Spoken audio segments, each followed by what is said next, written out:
नमस्कार साथियों, स्वागत है आपका BNK24 यूट्यूब चैनल पर।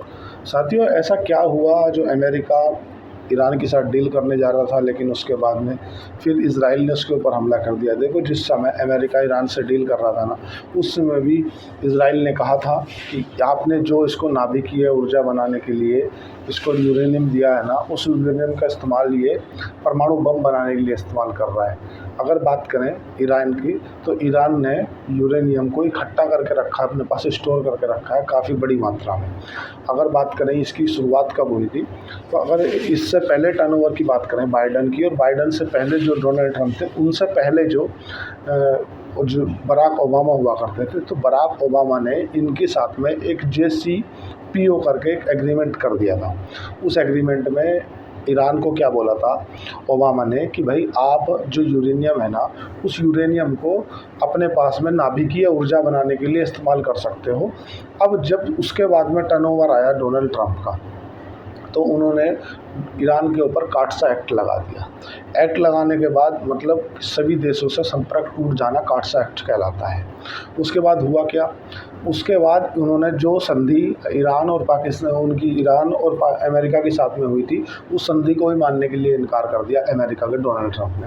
बोले मैं नहीं मानता इस संधि को, सब ऐसा है। तो उस समय भी ईरान क्या कर रहा था, जो यूरेनियम है ना, यूरेनियम को इकट्ठा कर रहा था, अपने पास स्टोरेज बड़ी मात्रा में करता जा रहा था। और ऐसा इजराइल की खुफिया एजेंसी से भी पता चला था कि ईरान क्या है, परमाणु बम बनाने वाला है।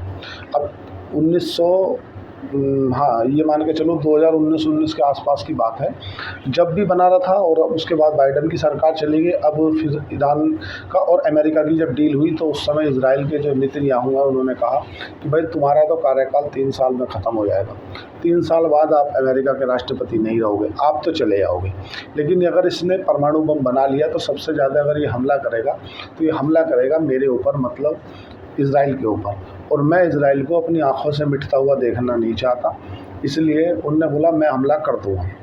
फिर बात इनकी आपस में बिगड़ गई। हालांकि ईरान आज भी यही बोलता है कि हमारे पास में जो यूरेनियम है ना, यूरेनियम को हम नाभिकीय ऊर्जा बनाते हैं। मतलब जो परमाणु रिएक्टर से परमाणु के यूरेनियम से जो परमाणु रिएक्टर चलते हैं, उनसे जो बिजली बनती है, उसका कहना आज भी यही है कि मैं इसका उपयोग जो कर रहा हूँ ना, वो नाभिकीय ऊर्जा बनाने के लिए कर रहा हूँ। लेकिन ऐसा इजराइल का कहना है कि वो इसका परमाणु बम बनाने में यूज़ कर रहा है। और कहीं दावे तो यहाँ तक भी होते हैं कि उनने परमाणु बम बना लिया है।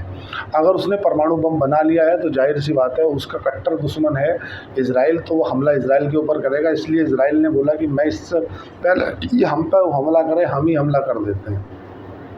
अब जो अमेरिका की एक एजेंसी है ना, वो इनकी निगरानी करती है। अगर बात करें JCPO जो बराक ओबामा ने इनके साथ में जो एक संधि साइन की थी, उस संधि का क्या महत्व था कि वो संधि ये कहती थी कि भाई, जितने भी आपके जहाँ पर भी यूरेनियम रखा है ना, हम केवल उसकी देख रेख करेंगे कि भाई इसका इस्तेमाल आप नाभिकीय ऊर्जा ही बनाने में कर रहे हैं, कि बम वगैरह तो नहीं बना रहे। ठीक है, तो उस समय तो इन्होंने संधि मान ली थी। अब ये जब काटसा एक्ट लगाया था, तो ईरान ने ऐसा स्पष्ट चेतावनी दे दी थी अमेरिका को कि अगर आपने हमारे ऊपर से काटसा एक्ट नहीं लगाया है, सैंक्शन नहीं हटाए ना, तो जिस तरह के आपने काटसा एक्ट लगा रखे हैं उन्हें हटा लो, और जो एक्ट आपने सैंक्शन लगा रखे वो हटा लो। नहीं तो आपकी जो एजेंसी है, जो हमारी परमाणु बम की या परमाणु रिएक्टरों की जो जांच रखती है कि हमने कहाँ कहाँ रख रखे हैं और उनकी किस किस चीज़ में हम उपयोगिता ले रहे हैं, हम उसे हटा देंगे। तो फिर हालांकि कुछ बात दबी थी। अभी बीच में वो डोनाल्ड ट्रंप और ईरान की बात हुई थी कि भाई, आप अमेरिका में आके कुछ व्यापार कर लो, और मतलब अमेरिका में कुछ पैसा इन्वेस्ट कर दो। तो ऐसे करके डील हो गई थी। शायद क्रिप्टो करेंसी को 600 करोड़ रुपए, बिलियन डॉलर के आसपास की हो गई थी। लेकिन उसके बाद ईरान ने बोला कि जो अमेरिका ने ईरान के ऊपर सैंक्शन लगा रखे हैं ना, पहले वे सैंक्शन हटाओ। जब तक वे सैंक्शन नहीं हटेंगे, तब तक हम किसी प्रकार की कोई भी वार्ता करने के लिए तैयार नहीं हैं।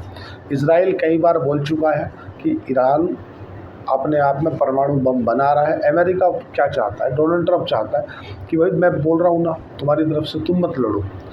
अब इजराइल का कहना ये है कि तुम बोल ही तो रहे हो, तो 2019 के टर्नओवर में भी आए थे, तब भी आप बोल रहे थे कि नहीं नहीं ये परमाणु बम नहीं बनाएगा। अब 2019 के बाद में फिर बाइडेन का कॉल आ गया, अब से फिर से आप आ गए। 3 साल बाद आप नहीं रहोगे, आप इस बात कोई और राष्ट्रपति रहेगा, क्योंकि अमेरिका का ये संविधान है कि एक आदमी 2 ही बार राष्ट्रपति बन सकता है। आप तो चले जाओगे, इजराइल का क्या होगा? इसलिए जिस समय पे इन दोनों की वार्ता चल रही थी उस समय भी इजराइल ने बोल दिया था कि मैं मारूंगा। हालांकि इजराइल अगर मारता है तो उसके पीछे कहीं ना कहीं बैक सपोर्ट में अमेरिका रहता ही है। जब आपने पिछली बार देखा था, पिछली बार इजराइल ने ईरान के ऊपर हमला किया था, और ईरान जब बड़ा हमला करने वाला था तो अमेरिका ने अपने 50,000 सैनिक इजराइल के सपोर्ट के लिए भेज दिए थे। मतलब एक युद्धपोत जो है परमानेंट इजराइल के यहाँ खड़ा ही रहता है अमेरिका का, क्योंकि इजराइल में जितने भी यहूदियाँ हैं ना, अमेरिका में बिलियन ऑफ डॉलर्स इन्वेस्ट हैं उनके। तो अमेरिका की जो इकोनॉमी है ना, जो अर्थव्यवस्था है ना, उन पे काफ़ी अच्छी खासी पकड़ है। अगर बात करें एलोन मस्क की, तो एलोन मस्क भी एक यहूदी हैं। जेफ बेजोस हैं, वो भी एक यहूदी हैं। मतलब यहूदी लोग जो है ना, वो उनकी अच्छी खासी पकड़ है अमेरिका की अर्थव्यवस्था में, और उनको नाराज़ करना मतलब कहीं ना कहीं अपने कुल्हाड़ी पर पहले अच्छे से जमा के उस पर कूदना, ऐसा कहलाएगा।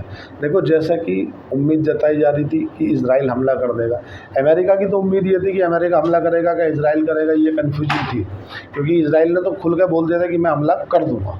इजराइल ने तो बोल दिया था कि मैं हमला कर दूंगा। अमेरिका ये बोल रहा था कि आप अगर ये हमारे साथ संधि नहीं हुई है तो हम आपसे युद्ध करेंगे, मतलब युद्ध के लिए आप तैयार हो जाओ।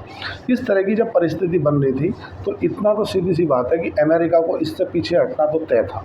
क्यों? हालांकि बैकडोर से भले ही इजराइल को वो सपोर्ट करता रहे, वो एक अलग बात है, पर स्पष्ट सामने आके कभी भी अमेरिका ईरान के खुले युद्ध नहीं करेगा। क्यों नहीं करेगा? क्योंकि अगर अमेरिका युद्ध में कूद जाता है ना, तो इस तरफ से रूस भी कूद जाएगा, चीन भी कूद जाएगा। तो होता क्या है कि कभी भी जब परमाणु संपन्न देश हों, मतलब अमेरिका भी परमाणु संपन्न देश है, रूस भी परमाणु संपन्न देश है, और चीन भी परमाणु संपन्न देश है, और जाहिर सी बात है कि अगर ये सब देश आ जाते हैं सामने, तो एक तीसरा विश्व युद्ध की एक शुरुआत ही मानी जा सकती है। पहली बात तो ये है। अमेरिका ने अपने आप को पीछे खींच लिया, मतलब ईरान अब हमला करेगा दबा के। ईरान हमला करेगा मतलब सीधा है कि भाई अब ये युद्ध लंबा चलने वाला है। अगर इसकी जवाबी कार्रवाई इजराइल नहीं करता है तो रुक जाएगा, और अगर कर देता है तो लंबा चलेगा। क्योंकि अगर अमेरिका आ जाता है कि मैं इसकी सपोर्ट में हूँ, तो ईरान कभी बड़ा हमला नहीं करता। ईरान अगर बड़ा हमला करता तो वो अमेरिका के ऊपर हमला मान लिया जाता, और अमेरिका के ऊपर हमला मान लिया जाता मतलब 30 देश, जो अभी 32 देश हो गए हैं, नाटो के 32 देशों पे हमला मान लिया जाता। 32 देशों पे हमला मान लिया जाता था, मतलब वो कहीं ना कहीं जो पूरे पश्चिम के देश हैं, जो संपन्न देश हैं, फ्रांस है, ब्रिटेन है, जितने भी पोलैंड, हंगरी, जो आपने देखा ना जिस समय पर कुवैत पे और इनका युद्ध हुआ था, उस समय 30 देशों ने एक साथ मिलकर मारा था। तो अभी क्या सिचुएशन है? अभी ये सिचुएशन है अमेरिका का पीछे हट जाना हुआ कि नहीं नहीं हमारा इस युद्ध से कोई लेना देना नहीं है। तो मतलब ये है कि जो दूसरी सुपर पावर शक्ति है रूस भी कहीं ना कहीं इसमें इंटरनली सपोर्ट करे तो करे, बाकी सामने से आके कोई भी किसी तरह का कोई भी स्टेटमेंट नहीं देगा। जनरली होता क्या था कि कहीं भी कोई झगड़ा हो रहा होता है ना, तो दुनिया के 2 धड़े आपस में बढ़ जाते हैं। एक तरफ अमेरिका जाकर खड़ा हो जाता, बोला मैं सब बताओ मुझे क्या करना है। दूसरी तरफ रूस आके खड़ा हो जाता है, बोला हाँ भाई पता क्या करना। कहीं भी आप कोई भी विश्व युद्ध देख लो, या विश्व युद्ध के अलावा भी, विश्व युद्ध में तो खैर जर्मनी की हार हो गई थी, आप किसी भी युद्ध में देख लो, जिस भी युद्ध के मोर्चे पर दोनों देश आपस में जाकर खड़े हो गए हैं ना, तो वहाँ बड़ी रस्साकसी वाली सिचुएशन आ जाती है। आप बताओ, जब अमेरिका के डोनाल्ड ट्रंप की रूस ने नहीं मानी, उनने बोला हमला नहीं करना, लेकिन उसके बाद में भी उसकी नहीं मानी। 500 ड्रोनों से हमला कर दिया है किसने? रूस ने। किसके ऊपर? यूक्रेन के ऊपर। कहाँ गया है भाई? ये सब सिचुएशन जो है ना, आपको समय के साथ देख कर रखनी पड़ेगी कि यार समय क्या बोल रहा है, समय का भाव क्या बोल रहा है। जब तक आप उसे नहीं समझ पाओगे, जब तक आप उससे कहीं ना कहीं पीछे हटते चले जाओगे। अंडरवर्ल्ड सिचुएशन क्या है? ऑल ओवर जो जियो पॉलिटिक्स बोल रही है ना, जियो पॉलिटिक्स ये बोल रही है कि आपको सतर्क रहने में ही फ़ायदा है। एक तो सिचुएशन हल्की रखनी है, और एक पैनिक में आके माल नहीं काट देना। अगर ये सोच लो कि यार पैनिक में आके माल काट दे, पता चले दोनों ने बोल दिया, डोनाल्ड ट्रंप ने बोल दिया, क्योंकि बड़बोले तो हैं ही वो, उन्होंने बोल दिया झगड़ा नहीं करो, मैं बात करूँगा बैठ कर, पता चला सब ठीक हो गया। क्योंकि देश ऐसे ही चलते हैं, जियो पॉलिटिक्स ऐसी चलती है।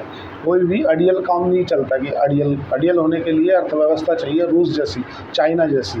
भारत जैसी, तो दोनों अगर ईरान की बात करें, ईरान की अर्थव्यवस्था उस लेवल पर नहीं है अभी, क्योंकि पहले से ही कार्ड्स एक्ट लगा रखा है, जितने सैंक्शन अमेरिका ने रोक ठोक रखे ना उनके, तो उन सैंक्शनों के आधार पे अब इस कंडीशन में नहीं बचा ईरान कि वो कहीं ना कहीं दो देशों के बीच में ज़बरदस्ती में आकर कूदेगा।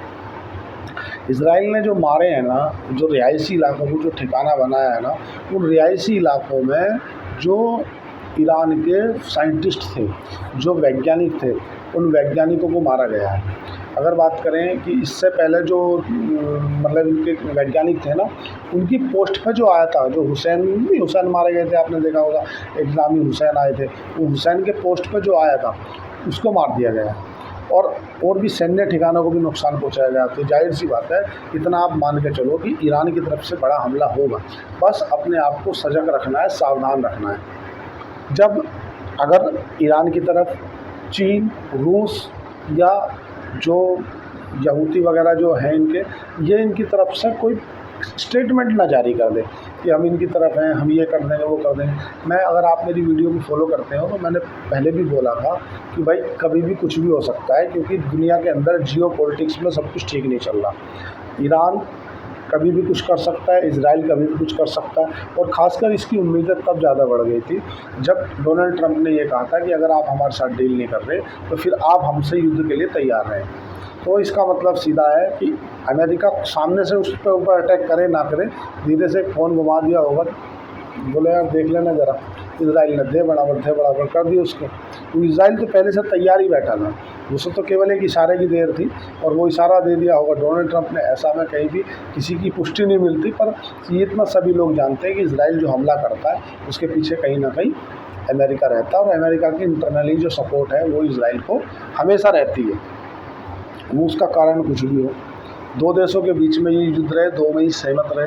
हालांकि एक तरफ इजराइल गाजा से लड़ रहा है और एक तरफ ईरान से लड़ रहा है। कहीं ना कहीं इजराइल के लिए दो फ्रंट खुल गए हैं, और इजराइल में हालांकि ये चीज़ तो ज़रूरी है, भारत तो टू नेशन की सपोर्ट करता है। भारत की अगर धड़े की बात करें कि इन दो देशों के बीच में भारत कहाँ खड़ा है, तो भारत न्यूट्रल पॉलिसी अपनाता है। जिस समय पे विश्व युद्ध, तीसरा विश्व युद्ध था, उस समय पे जब आपने देखा हो, मतलब पहला युद्ध हुआ था, उसके बाद में भारत से पूछा गया था कि आप किसकी तरफ हो। जब यूएसएसआर का विघटन हुआ, उससे पहले अमेरिका और इनमें हुआ, तो भारत ने न्यूट्रल पॉलिसी अपनाई थी।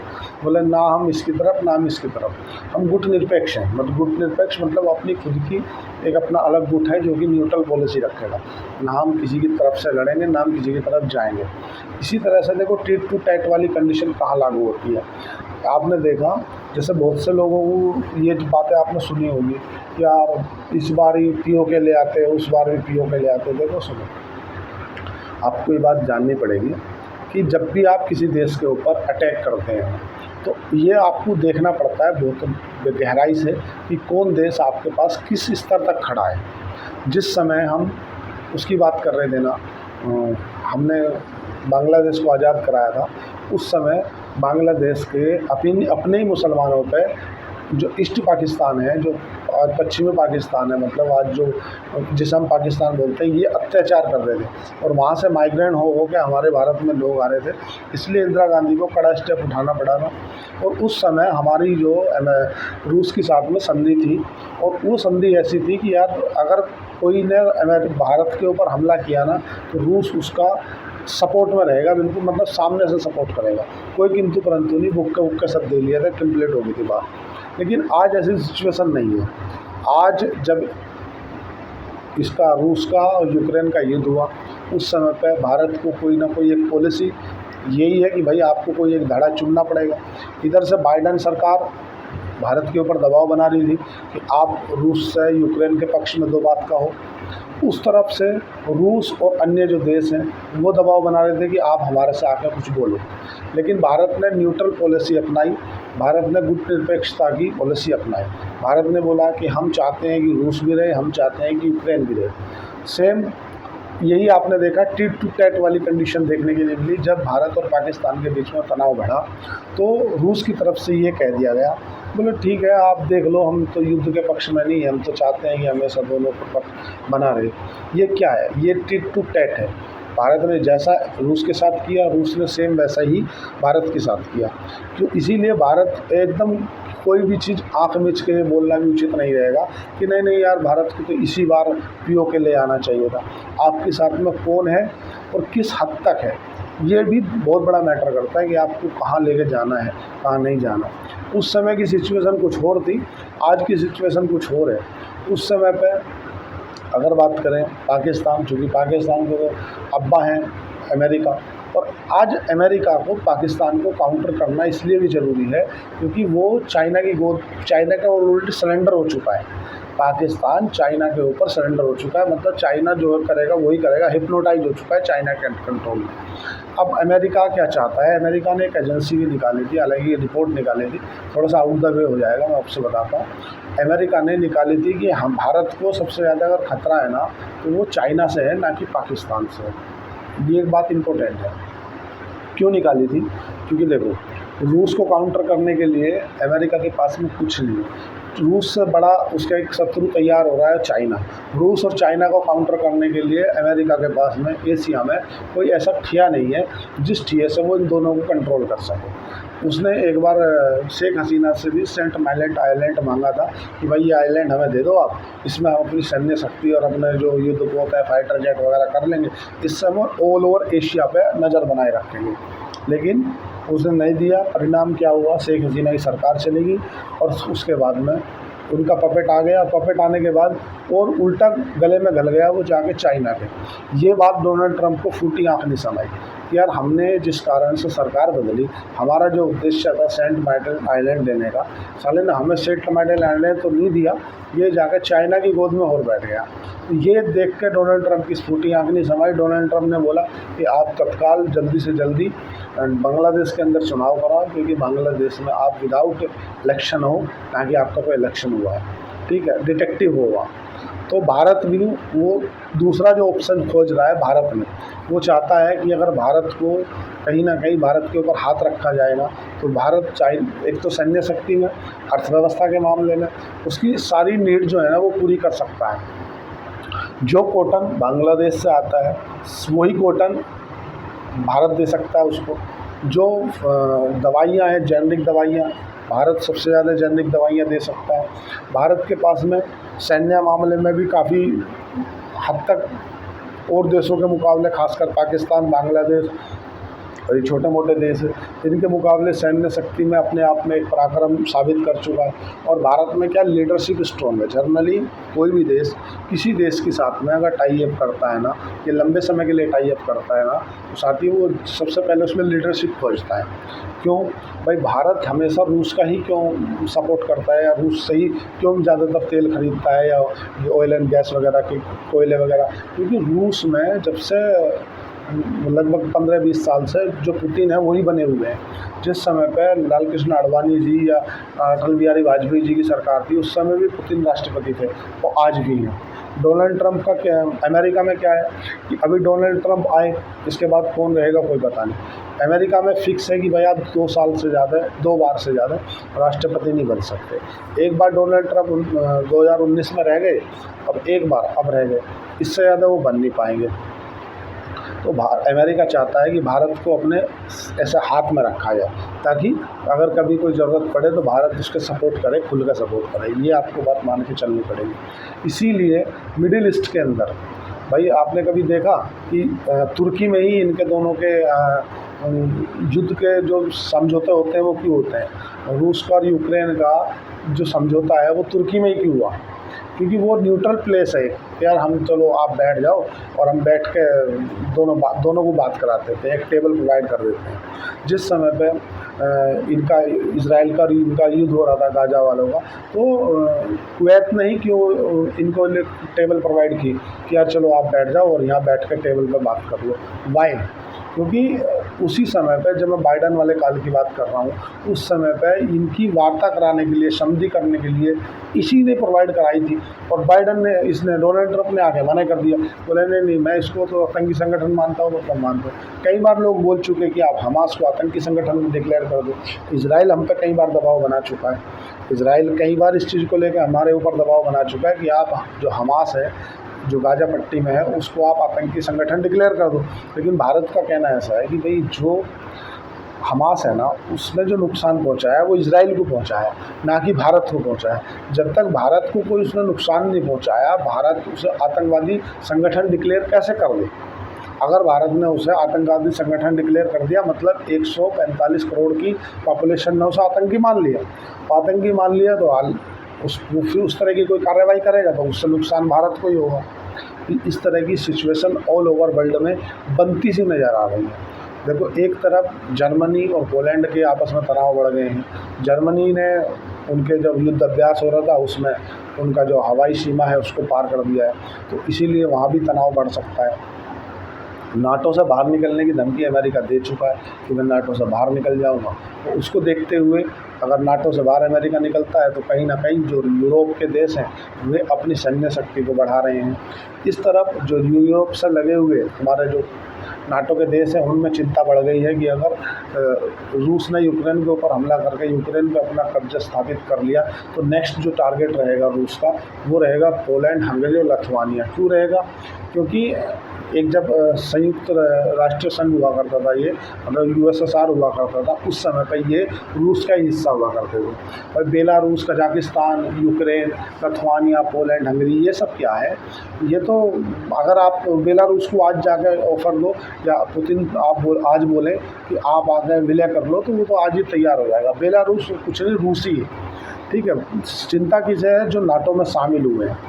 इसीलिए जो जियो पॉलिटिक्स है वो काफ़ी बिगड़ रही है। और ईरान के ऊपर हमला करा, ईरान भी इसके ऊपर काउंटर हमला करेगा। कितना बड़ा करेगा, इसके आगे की जो कंडीशन है वो उसके ऊपर डिफाइन करेगी। क्रूड ऑयल जो कच्चा तेल है, कच्चे तेल में उबाल है और इतना उबाल है कि उबलने के लिए तैयार है। और अगर कहीं जियो पॉलिटिक्स गड़बड़ हो और सोना चांदी ना चढ़े तो फिर तो वो नाक कटाने वाली बात हो जाती है। सोना भी चढ़ जाएगा, चांदी भी चढ़ेगी, क्योंकि जियो पॉलिटिक्स में तनाव है। और अगर सोना चांदी चढ़ रही है तो मतलब इक्विटी मार्केट गिरेगी, मतलब शेयर मार्केट गिरेगी। शेयर मार्केट क्यों गिरेगी? क्योंकि लोग बाग कहीं ना कहीं अपना शेयर मार्केट से पैसा निकाल कर उसे शिफ्ट कर देते हैं गोल्ड में या एल्युमिनियम में, मतलब चांदी, कॉपर में, एल्युमिनियम में, और इन सब चीज़ों में शिफ्ट कर देते हैं। एफआईआई का जाहिर सी बात है कि आंकड़ा ख़राब है, एफआईआई इसीलिए शॉर्ट नहीं काट रहे थे। 25,000 हालांकि चढ़ा हुआ भी है काफ़ी, लेकिन जिन कंपनियों के फंडामेंटल अच्छे हैं, जो कंपनी मजबूत है, उन्हें देखने में कोई बुराई नहीं है। कोई ख़रीदने या बेचने की कोई रिकमेंडेशन नहीं है। बट अगर कोई कंपनी अच्छी है, फंडामेंटली मजबूत है, बैलेंस शीट अच्छी है तो उसे देख सकते हैं, ऐसा है। बाकी जो अभी अपने आप को कोशिश रखने का समय है, कब क्या हो जाएगा, ना तो हड़बड़ी में आके कोई ट्रेड काट देनी है और ना ही बिल्कुल ये सोच के कि यार अब तो मेरे को कुछ करना ही है, ना पोजीशन बना लेनी है। मार्केट है, समय देगा, ऊपर जाना नीचे जाना पार्ट ऑफ द लाइफ है, इसलिए घबराए नहीं। आज के लिए इतना ही। चैनल को लाइक करें, सब्सक्राइब करें, कमेंट करें, और अगर आपके पास डीमैट अकाउंट नहीं है तो शेर खान के लिए डीमैट अकाउंट खुला सकते हैं, नीचे दिए गए डिस्क्रिप्शन पर जा कर के। आज के लिए इतना ही। चैनल को लाइक करें। धन्यवाद, थैंक यू।